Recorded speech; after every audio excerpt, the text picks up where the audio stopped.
Well, imagine walking into your office on Monday morning, your manager calls you into a meeting. The conversation lasts only about 10 minutes. And then, we are sorry, your position has been eliminated. But then the HR gives you some good news. Don't worry, you will continue receiving salary for the next 2 months. Well, you breathe a sign of relief. You think that I still have 2 months before I need to worry about my visa. Unfortunately, that's where many H-1B professionals make a serious mistake. Receiving severance pay and remaining in valid immigration status that are not always the same thing. Immigration rules generally look at when your employment actually ends, not simply when your severance payment stops. Wait, let's make it easy for you. Imagine your last working day is March 15th. Your company continues paying you until May because of a severance package. Many people believe that their 60-day grace period starts after the final paycheck. But that's not how it works.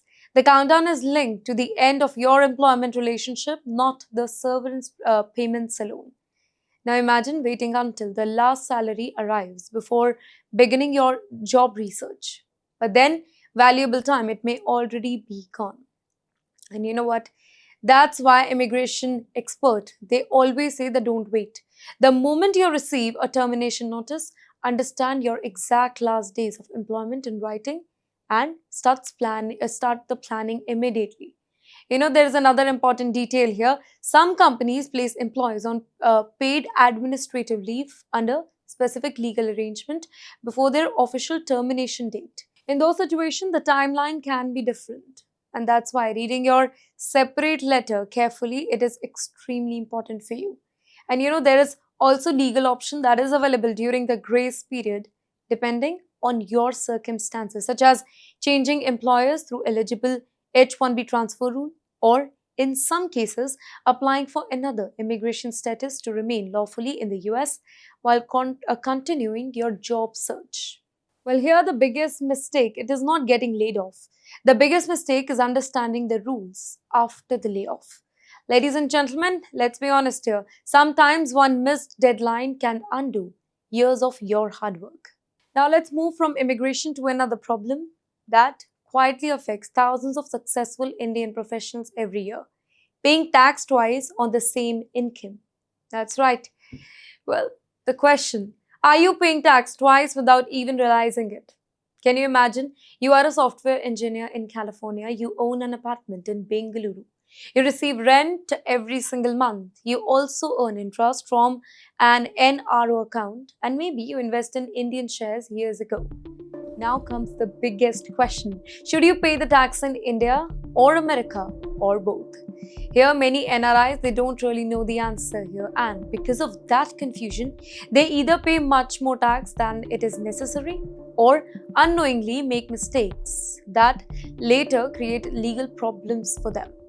Wait, here's the good news. India and the United States have double taxation avoidance agreement, often called the DTAA. Its purpose is to reduce the chances of a same income being taxed twice. Although the exact benefit that depends on the type of income and individual circumstances. But here's where many people get confused.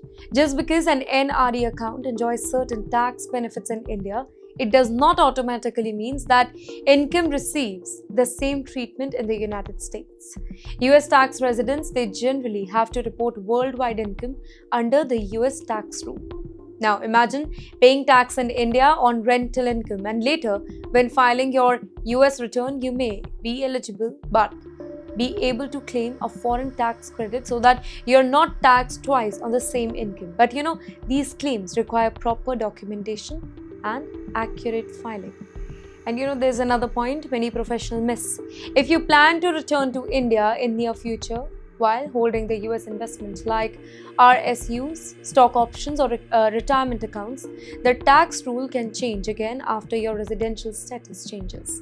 Planning in advance, it becomes extremely important for you. Money is hard to earn, so don't lose it simply because you don't understand cross-border tax rules.